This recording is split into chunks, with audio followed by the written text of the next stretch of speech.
कौन सीट किसे चाहिए, चॉइस सीट, ये सभी मुद्दे हैं और इन सभी मुद्दों पर कहीं ना कहीं आसान नहीं है गठबंधन के भीतर ये सब कुछ फाइनल कर लेना। कि जो सीट शेयरिंग का फॉर्मूला है उसके 3 फॉर्मूले जो हमारे पास सूत्रों के मुताबिक आए हैं कि किस फॉर्मूले पर कौन तैयार हो रहा है। कि 95, 94, 28, 18 और 10 का फॉर्मूला था, जिसमें अब 5 सीटें जो हैं वो कहीं ना कहीं आईआईपी अगर आती है तो उसको देने की बात चल रही है। पहला पड़ाव होगा वो होगा इंडिया गठबंधन। नोरमा ग्रुप, जो सोचता है वो करता है, आपके अपने सपनों का आशियाना। नमस्कार, एक बार फिर से आपके सामने हाजिर हैं भीतर की बात लेकर के। 24 घंटे में बिहार की राजनीति ने एक बार फिर से बड़ा करवट लिया है। इन 24 घंटों में आप देखिएगा तो 24 घंटे को अगर 48 घंटे के कंपास पे रख करके और उसको वजन कीजिएगा तो नीतीश कुमार की दिल्ली यात्रा और दिल्ली से पटना आते ही एक नई बात छिड़ गई है। बात इतनी ही नहीं है, बात तो यहां भी छिड़ गई है कि जैसे ही नीतीश कुमार पटना से दिल्ली गए, इस बीच में और भी कई घटनाएं घट गई हैं। अब शब्दों का यूज भी हुआ है और तो साथ साथ ये भी कहा जा रहा है कि नीतीश कुमार दिल्ली गए हैं, सीट शेयरिंग के समझौता पर बात नहीं बनी है और उनके पटना से वापसी होने के बाद अब ये चर्चा तेज हो गई है कि सीट शेयरिंग के समझौते में एनडीए गठबंधन में जो हलचल हुई है उसका असर अब इंडिया गठबंधन में, इंडिया ब्लॉक में होने लगा है। मामला क्या है हम आपको विस्तार से बताते हैं। आपको सुनने में आया होगा कि सीट शेयरिंग का समझौता हो गया।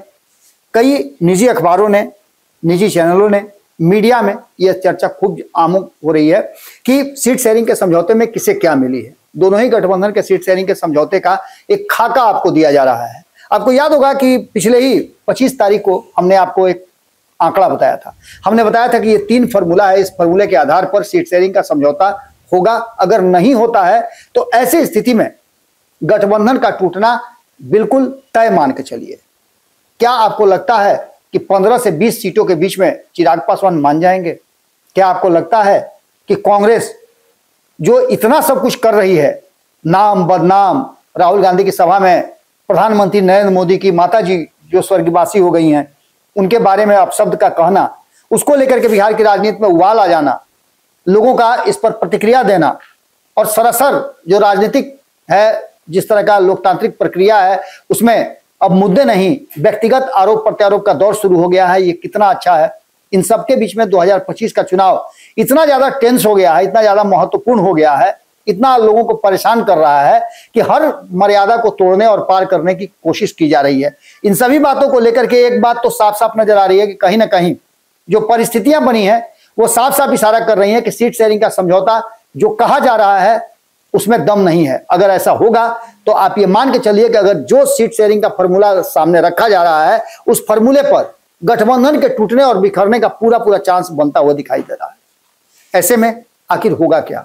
हमने आपको बताया था कि सीट शेयरिंग के समझौते तक ही बात नहीं है, इसके अलावा सीटों का अदला बदली, कौन सीट किसे चाहिए, चॉइस सीट, ये सभी मुद्दे हैं और इन सभी मुद्दों पर कहीं ना कहीं आसान नहीं है गठबंधन के भीतर ये सब कुछ फाइनल कर लेना। और इतना जल्दी, यह भी एक आश्चर्यजनक बात थी। नीतीश कुमार के दिल्ली जाने और दिल्ली से पटना वापस आने के बीच में एक आंकड़ा किसी अखबार ने लगा दिया, बता दिया कि इसको इतनी, इसको इतनी, इसको इतनी सीटें मिल रही हैं। उसके बाद से चर्चा शुरू हो गई। आपको पहले हम बता देते हैं कि 25 तारीख को जो सीट शेयरिंग का फॉर्मूला हमने आपको बताया था वो फॉर्मूला दरअसल था क्या।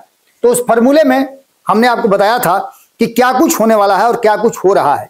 इन्हीं सब बातों को लेकर के जो परिस्थितियां बनी तो हमने आपको स्पष्ट करके बता दिया था कि जो सीट शेयरिंग का फॉर्मूला है उसके 3 फॉर्मूले जो हमारे पास सूत्रों के मुताबिक आए हैं कि किस फॉर्मूले पर कौन तैयार हो रहा है। नीतीश कुमार का फॉर्मूला हमने सबसे पहले बताया था कि नीतीश कुमार का कहना यह है कि 122 और 121 का फॉर्मूला। हमने आपको बताया था कि मुख्यमंत्री नीतीश कुमार का जो फॉर्मूला है 122 और 121, इस फॉर्मूले को लेकर के जो परिस्थितियां बनी है उस पर कहीं ना कहीं एनडीए गठबंधन में खलबली मच जाएगी। क्योंकि जो बातें तय हो रही हैं उन बातों में अगर 121 या 122 सीटें मिल जाती हैं भारतीय जनता पार्टी को तो भारतीय जनता पार्टी कैसे टैकल करेगी चिराग पासवान को? क्या चिराग पासवान 120 और माफ कीजिएगा, चिराग पासवान 20 या 21 सीटों पे मान जाएंगे? बहुत टेढ़ी खीर है। और यही वो फॉर्मूला है जो आपको कल से जो 24 घंटे के अंदर में चल रहा है कि चिराग पासवान को 20 सीटें मिली हैं, देने की कवायद शुरू हो गई है और लगभग ये फाइनल माना जा रहा है। लेकिन इस बात पर उतना ही भरोसा किया जाए जितना 122 और 121 वाले फॉर्मूले को हमने आपको दिया था।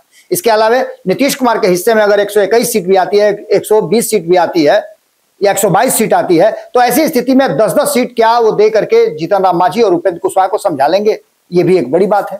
इन सभी परिस्थितियों को लेकर के हमने दूसरा फॉर्मूला जो बताया था, उस फॉर्मूले के तहत हमने बताया था कि जिस तरह से 2015 में सीट शेयरिंग का समझौता हुआ था 101, 101 और 41, उसके अनुसार 100 सीटों पे भारतीय जनता पार्टी और नीतीश कुमार लड़े। उसमें से हो सकता है एक सीट नीतीश कुमार को अधिक दे दिया जाए या एक सीट अधिक भारतीय जनता पार्टी ले ले। जो बाकी की 42 सीटें बचेंगी, उन 42 सीटों में से 25 से लेकर के 30 सीटें अगर दे दी जाती है चिराग पासवान को, तो बाकी जो सीट बचती है उन सीटों में से 6 और 5 का आंकड़ा किया जा सकता है।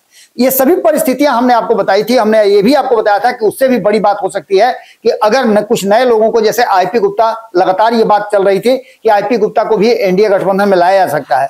तो ऐसी परिस्थिति में हमने आपको बताया था कि 2024 के अनुसार भी अगर देखा जाए, जिसमें जिस पार्टी को जितनी विधानसभा सीटों पर बढ़त मिली थी, जैसे भारतीय जनता पार्टी को बढ़त मिली थी 68 सीटों पर, तो उनकी 68, नीतीश कुमार को 72 सीटों पर विधानसभा की बढ़त मिली थी 2024 के लोकसभा चुनाव में। उसी तरह से चिराग पासवान को 29 में, जीतन राम मांझी को 5 सीटों पे मिली थी और 4 सीटों पे बढ़त मिली थी उपेंद्र कुशवाहा को। बाकी जो शेष सीटें हैं उनमें से फिर डिस्ट्रीब्यूशन करके, तो वो आंकड़ा जो हमने बताया था, ये तो हमने आपको साल भर पहले बता दिया था, 1 साल पहले लगभग हमने बताया था कि 95, 94, 28, 18 और 10 का फॉर्मूला था, जिसमें अब 5 सीटें जो हैं वो कहीं ना कहीं आईआईपी अगर आती है तो उसको देने की बात चल रही है। यह फॉर्मूला हमने बताया था कि भारतीय जनता पार्टी 94, जनता दल यूनाइटेड 95, 28 सीटों पे एलजेपी-आर जो चिराग पासवान की पार्टी है, और 11 सीटों पे हिंदुस्तानी आवाम पार्टी, 10 सीट पे आरएलएम और 5 सीटों पे आईआईपी को लड़ने के लिए दिया जा सकता है। यह एक नया फॉर्मूला था। लेकिन इसके साथ साथ इंडिया गठबंधन में भी बेचैनी बढ़ती जा रही है। पिछली बार भी आपने देखा होगा कि जिस तरह से 2020 के चुनाव में अचानक से इंडिया गठबंधन, जो उस समय महागठबंधन हुआ करता था, बिखरा हुआ, तो उसका असर सीधे सीधे एनडीए गठबंधन में पड़ा। जो लोग भाग करके गए उन्होंने या तो एनडीए गठबंधन का साथ दिया या फिर अलग से अपना गठबंधन बनाया, या कुछ लोग अकेले भी चुनाव लड़े। एनडीए गठबंधन से निकल करके चिराग पासवान ने जिस तरह से अपनी बात को रखा वो साफ साफ नजर आ रहा था। चिराग पासवान ने साफ तरीके से आपने देखा कि अलग से चुनाव लड़कर के लगभग 140 सीटों पे चुनाव लड़े, और उसका असर क्या हुआ ये आपको अच्छी तरह से पता है। लगभग 30 सीटों पे उन्होंने नीतीश कुमार को डैमेज किया। क्या इस बार ये नीतीश कुमार बर्दाश्त करने के लिए या सहने के लिए तैयार हैं? तो ऐसी स्थिति में अगर 20 सीटों पे चिराग पासवान को मनाने की बात की जा रही है तो ये बहुत टेढ़ी खीर है। हालांकि हम ये असंभव नहीं मान रहे हैं, लेकिन अगर उनको मना लिया जाए तो ये एनडीए गठबंधन के लिए सबसे बेहतरीन और विकल्प जो है वो सबसे मजबूत होगा। लेकिन संभावनाएं इसकी कम है। जो 40 सीटों का कम से कम डिमांड कर रहा हो वो 20 सीटों पे आधे पे कैसे आएगा? इसके अलावे आपको बता दें कि जीतन राम मांझी और उपेंद्र कुशवाहा क्या करेंगे ये भी आप अच्छी तरह से समझ रहे हैं, और इसका असर इंडिया गठबंधन पे कैसे पड़ेगा। अगर इसमें से कोई छटक करके जाता है तो सीधे तौर पर उसकी पहली जो डिमांड होगी या पहला जो रास्ता होगा, पहला पड़ाव होगा, वो होगा इंडिया गठबंधन। इसलिए इंडिया गठबंधन के भीतर भी हलचल मच रही है।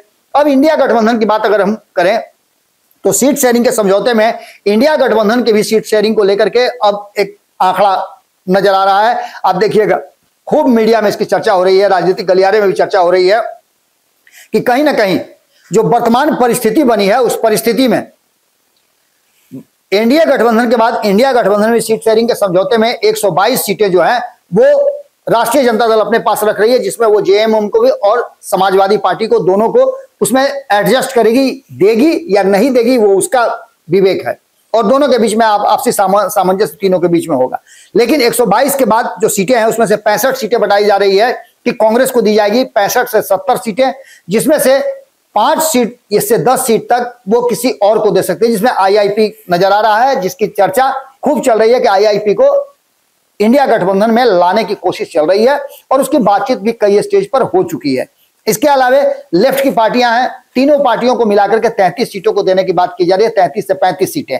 इसके अलावे वीआईपी जो है उसको बताया जा रहा है कि 18 से 22 सीटें उसे देने की बात चल रही है। तो वहीं आपको बता दें कि आरएलजेपी जो है पशुपति कुमार पारस की पार्टी, उनको 3 सीट देने की बात चल रही है, जो पहले से भी हम बताते आ रहे हैं। हमारे संपादक नमन मिश्रा जी ने इस पर विस्तृत जानकारी भी आपको दी थी।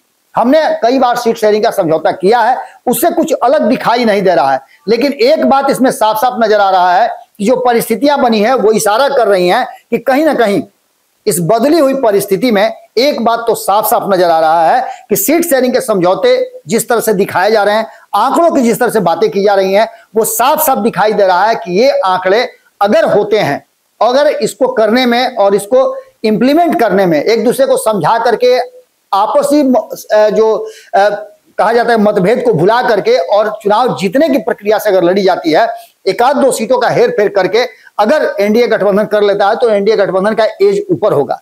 अगर ऐसा नहीं होता है तो एनडीए गठबंधन में चिराग पासवान हो, जीतन राम मांझी हो या फिर उपेंद्र कुशवाहा हो, ये कोई अलग रास्ता अपना सकते हैं। अब रास्ता तो नीतीश कुमार भी अपना सकते हैं, क्योंकि नीतीश कुमार को दो तीन ऐसे मुद्दे हैं जिस पर मामला फंसा हुआ है।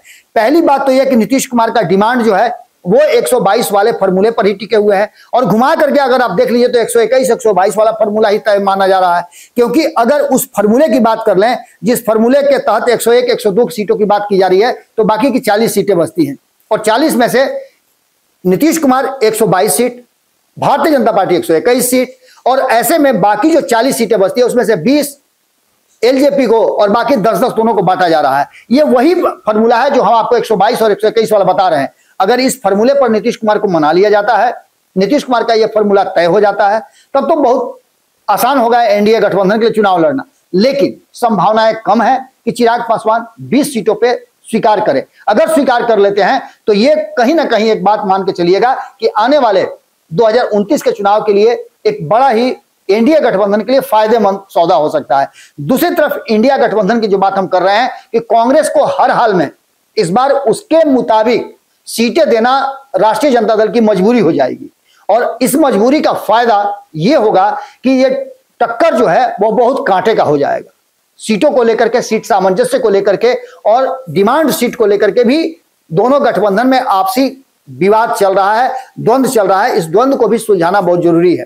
ऐसी स्थिति में अगर ये सब कुछ ठीक ठाक रहा तो देखना यह होगा कि एनडीए और इंडिया दोनों ही गठबंधन में क्या कुछ निकल करके सामने आता है। एक बात तो तय मान के चलिए कि इसमें से नाराजगी का ज्यादा पुट नजर आ रहा है, और अगर गठबंधन के भीतर, दोनों ही गठबंधन के भीतर नाराजगी अगर हुई तो गठबंधन के बिखरने से नहीं रोक सकते हैं। बची जो स्थिति है उसमें सबसे ज्यादा समस्या अगर एनडीए गठबंधन में टूट होती है तो इंडिया गठबंधन में हलचल ज्यादा होगी, क्योंकि वहां से जो टूट करके आएगा उसका ये ठिकाना यही होता है। अगर नीतीश कुमार टूट के आते हैं तो ऐसी स्थिति में पूरा स्ट्रक्चर ही इंडिया गठबंधन का बदल जाएगा और बाकी के लोगों के लिए स्पेस नहीं रह जाएगा। देखना होगा कि क्या कुछ निकल के सामने आता है। जुड़े रहिए भारत लाइव के साथ। चुनाव में अभी 2.5 महीने देरी है, बहुत कुछ बदलता हुआ दिखाई देगा। जो आंकड़े आपके सामने आ रहे हैं वो वही 122 और 121 के बीच के आंकड़े हैं। आप उसको गुना भाग करके देखिएगा तो 122 में से जो 102 सीटें नीतीश कुमार को बताई जा रही है, 10-10 सीटें बताई जा रही है, वही फॉर्मूला है जो हमने आपको आज से 1 साल पहले बताया था।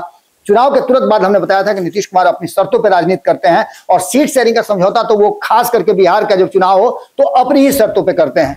जुड़े रहिए भारत लाइव के साथ। बहुत बहुत धन्यवाद। इस विश्लेषण के बाद कमेंट बॉक्स में अपनी राय जरूर दीजिएगा। नमस्कार। आपके सपनों को हमने सजाया है, ई होम्स पैनोरामा को हमने बनाया है। ई होम्स मेरा एक सपना था जिस पे मैं पिछले 4 साल से काम कर रहा था। हमने जो बनाया है वो सबने है माना। ई होम्स पैनोरामा में हो आपका भी आशियाना। और फाइनली हमने 2021 में इस प्रोजेक्ट को लॉन्च किया। बहुत लोग अप्रिशिएट कर रहे हैं कि पूर्णिया जैसे शहर में, बिहार के, एक तो बिहार की बात करें उसमें भी पूर्णिया जैसे छोटे जगह में इस तरह का लाइफस्टाइल देना, ये सुन के हम लोगों को बहुत अच्छा लगता है। ई होम्स में हमने कुछ और भी किया है, जैसे हम जिस जगह में रह रहे हैं हमारे फैमिली सिक्योर हो, उनको सिक्योरिटी का ध्यान में रखा है।